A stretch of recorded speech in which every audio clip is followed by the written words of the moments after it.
Co-authoring, a couple things you need to understand about it first of all. There are some restrictions. You must have Office 2010, okay? The content must be stored in a SharePoint 2010 library, all right? You cannot check the document out. You cannot have required checkout turned on. You can use this with Word. You can use it with PowerPoint. You can use it with OneNote. Now let me share my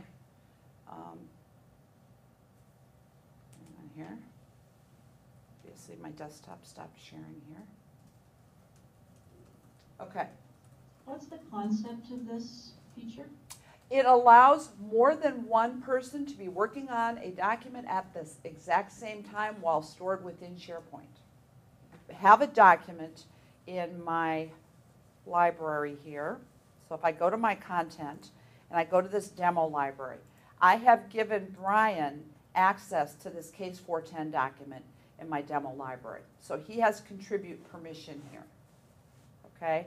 Now I'm going to go ahead and approve this document first because I've got some weird things going on in here. Stick with me 2 seconds. Let me get that approved. Just so that we don't have anything that bumps into us.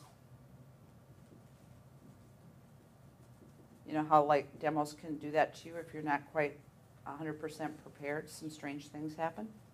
And we don't want anything strange to happen. So we're going to make sure that's approved. And I'm going to go ahead and open this document in edit mode. Again, you don't want to check it out. So I'm going to open this in Word. And I'm going to edit it. Now I'm going to work on section 1.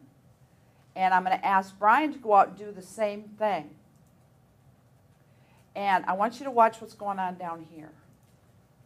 So Brian is going to work on section 2, reimbursable expenses. I'm going to work up here on section 1. Now once Brian brings this document up in edit mode, we'll be able to see down here that there's more than one person working on it. Except I've got to bring it up so that you guys can actually see it.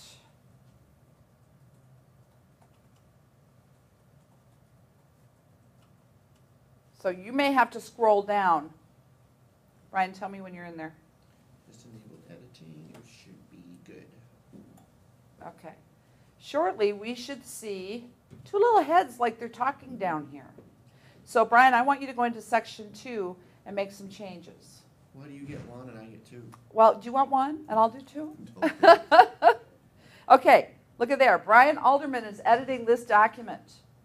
Click the status bar to show all authors editing this document.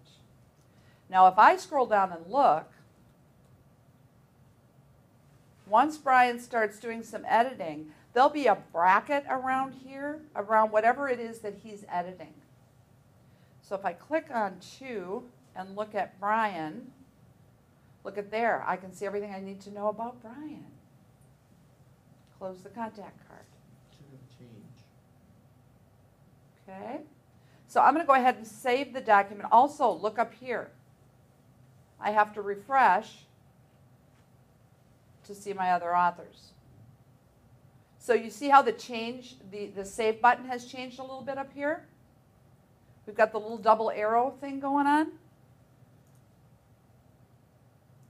Again, guys, I don't think this is something you're going to use all the time. I really don't. But I think there's going to be times where this is going to be really helpful and really needed. So it's important that you understand what it can do. To avoid did you see that? To avoid conflicts, other authors cannot edit in this area until you finish editing it and upload it to the server.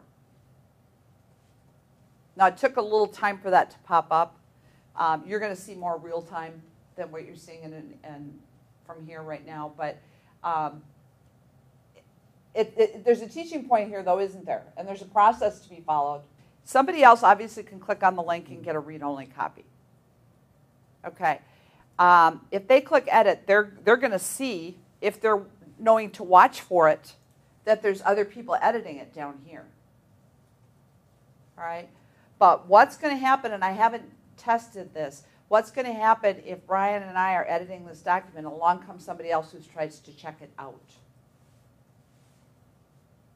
So definitely test that before you get too crazy with rolling this out, because I haven't seen what's going to happen if that happens.